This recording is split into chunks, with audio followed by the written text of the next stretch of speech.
Y guay, además hablas de un concepto que has hablado al principio y has vuelto a comentar, que es el tema de la libertad financiera. Dices que conseguiste la libertad financiera. Me gustaría saber dos cosas. Una, para ti, ¿qué es la libertad financiera, no? De lo que se habla. Y segundo, ¿a qué edad la conseguiste?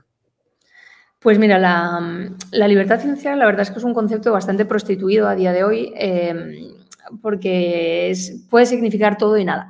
Para mí es un concepto bastante objetivo, que es cuando los ingresos pasivos que tienes de tus inversiones igualan o incluso superan a lo que tú estás cobrando, pero sobre todo hay que compararlo con tu nivel de vida. Si tú puedes mantener tu nivel de vida actual o futuro, porque también hay que tener esas perspectivas, con los ingresos que tienes, se considera que has alcanzado la libertad financiera y de esta manera pues tienes pues, lo que se suele decir, ¿no?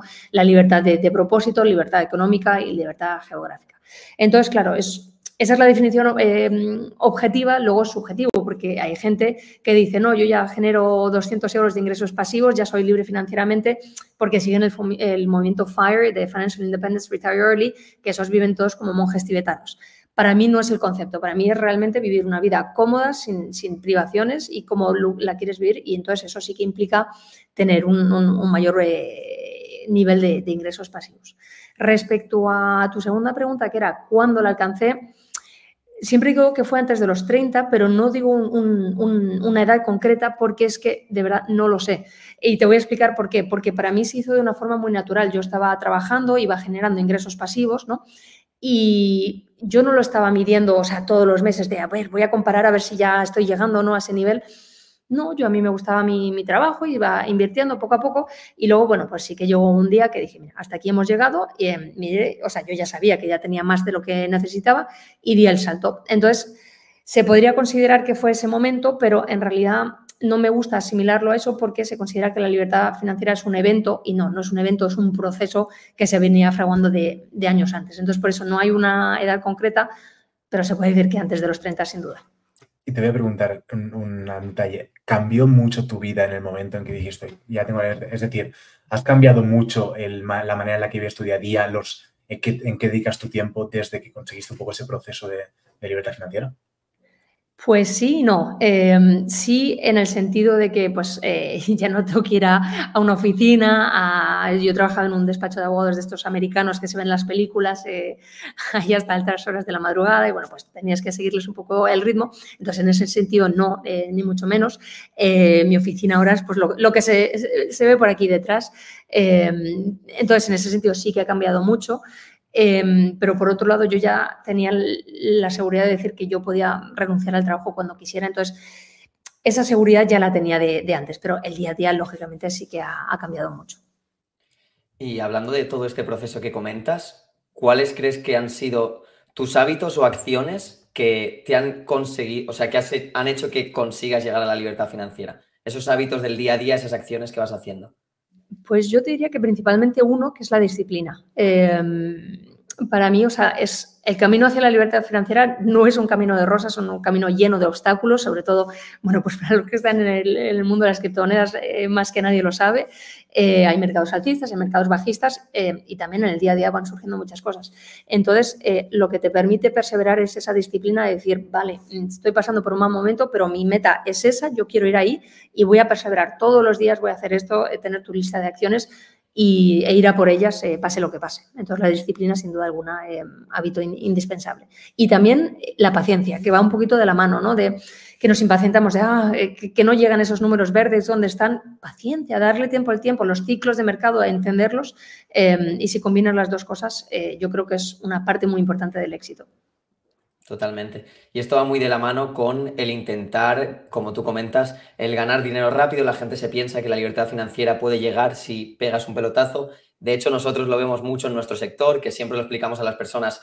Si venís al mundo cripto para pegar un pelotazo y ganar mucho dinero en poco tiempo, no es tu sitio este por lo menos, o por lo menos esta no es tu academia, no te va a pasar. Eso pasa en un 0,00x% y le pasa a gente que luego suena mucho en las noticias o en redes sociales y la gente se cree que es lo normal, pero es algo muy difícil y como dices tú, es una disciplina, un trabajo constante y un progreso que te lleva a esa libertad financiera que yo creo que es el objetivo de muchas personas. Sí, totalmente. De hecho, yo considero que solo he dado un pelotazo, que fue con Ripple por ahí por el 2017, que hice un más 1200%, lo que fuera, en 3-4 semanas, pero es el único pelotazo. Todo lo demás es mucho más aburrido, mucho más a largo plazo, pero no quiere decir que no sea suficientemente rentable para poder alcanzar los objetivos. Totalmente, y estoy 100% de acuerdo. Además, las personas que he conocido que han llegado ya a ese punto de tener un capital suficiente, de estar teniendo unos ingresos recurrentes de diferentes fuentes de ingresos, diferentes ámbitos, diferentes sectores, lo que sea, 100% no lo han conseguido ni en 6 meses, ni en 1 año, ni en 3.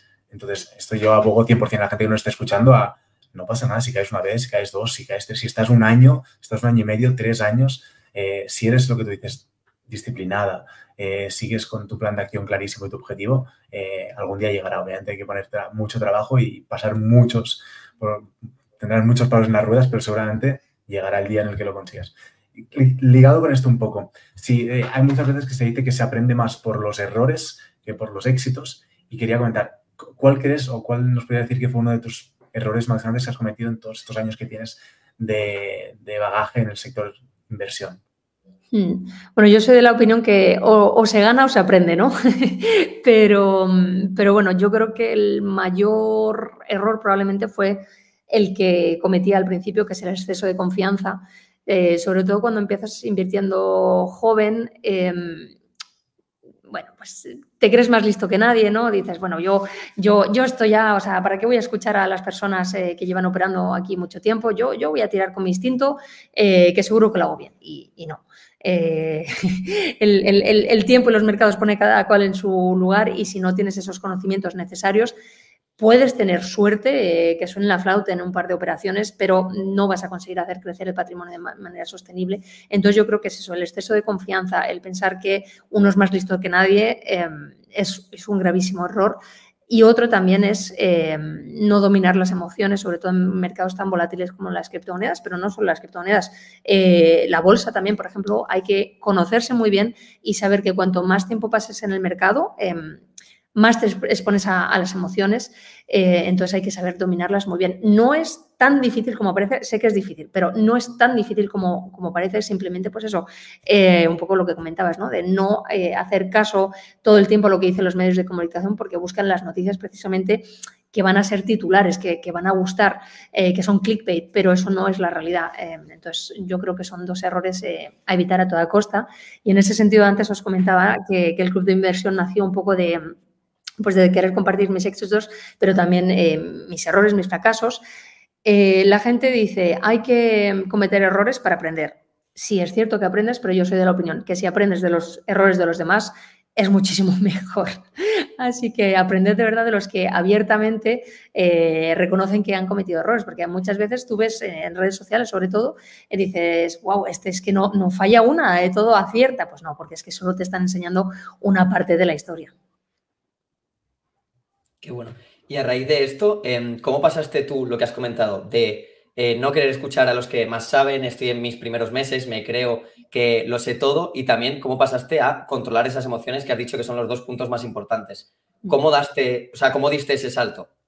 Pues yo personalmente empecé en el mundo de la bolsa y entonces, bueno, pues estaba aplicando estrategias de inversión, no lo llamaría ni estrategias de inversión, compraba y vendía así un poco al tuntún, según un poco como soplara el viento, y cuando me di cuenta que eso no me llevaba a ninguna parte, dije, espera, vamos a ver, ¿quién está teniendo éxito en bolsa? Entonces me informé al respecto y por suerte en bolsa es una materia donde hay muchos libros muy buenos escritos. Entonces dije, bueno, pues tengo la gran suerte de poder acceder al cerebro de grandísimos inversores, algunos que todavía viven, otros no, voy a leer libros. Entonces empecé a leer y a base de aplicar los aprendizajes de los libros es como conseguí aprender buenas estrategias de inversión.